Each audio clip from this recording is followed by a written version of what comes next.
dalam sebuah cerita. Nah, di pembelajaran yang sebelumnya kalian telah mengenal cerita fabel dan cerita legenda. Nah, mungkin kalau cerita fabel adalah cerita yang menceritakan tentang karakteristik hewan, jenis hewan. Kalau legenda adalah asal usul suatu daerah atau suatu tempat.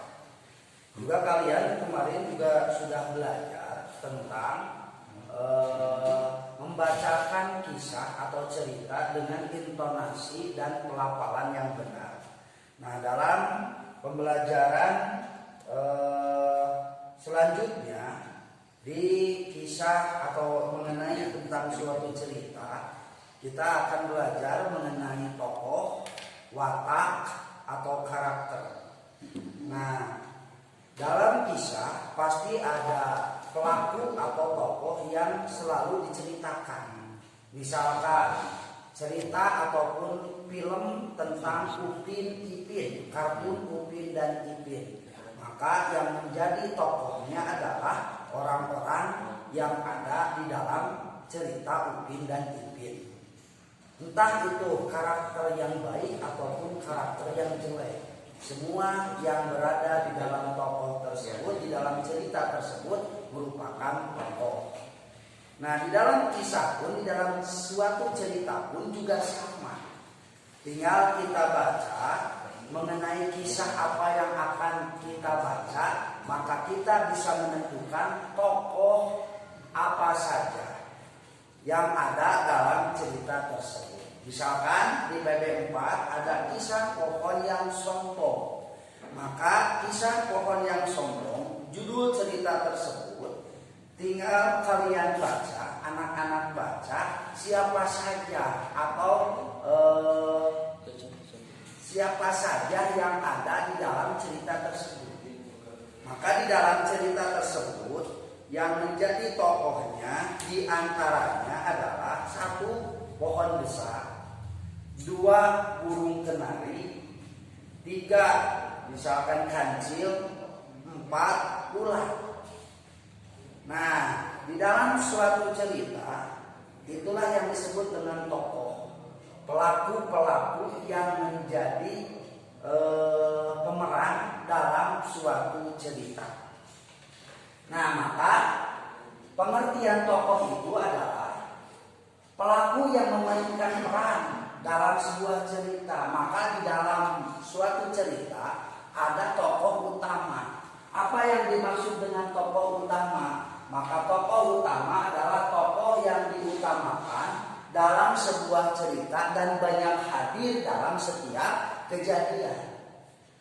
Nah, maka setiap tokoh itu mempunyai watak ataupun karakter.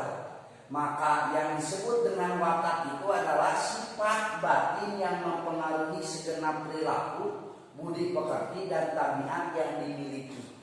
Misalkan dalam cerita pohon besar, kisah pohon yang sombong, maka di sana ada watak baik dan ada watak yang jelek. Maka tinggal kita baca dalam kisah tersebut, setiap tokoh mempunyai karakteristik atau mempunyai watak masing-masing. Ada tokoh yang berwatak baik, ada juga tokoh yang berwatak buruk. Juga yang terakhir adalah jangan dilupakan amanat cerita. Maka amanat apa yang ingin disampaikan dalam cerita tersebut, apa yang mesti jangan dilakukan, ataupun akhlak apa yang tidak boleh ada, yang harus kita amati dalam cerita tersebut. Maka itulah yang disebut dengan amanat atau pesan dalam sebuah cerita. Nah, misalkan dalam kisah pohon yang sombong, yang menjadi tokohnya diantaranya adalah tadi pohon besar, burung kenari, ular, dan juga kancil. Kemudian siapakah yang menjadi tokoh utamanya?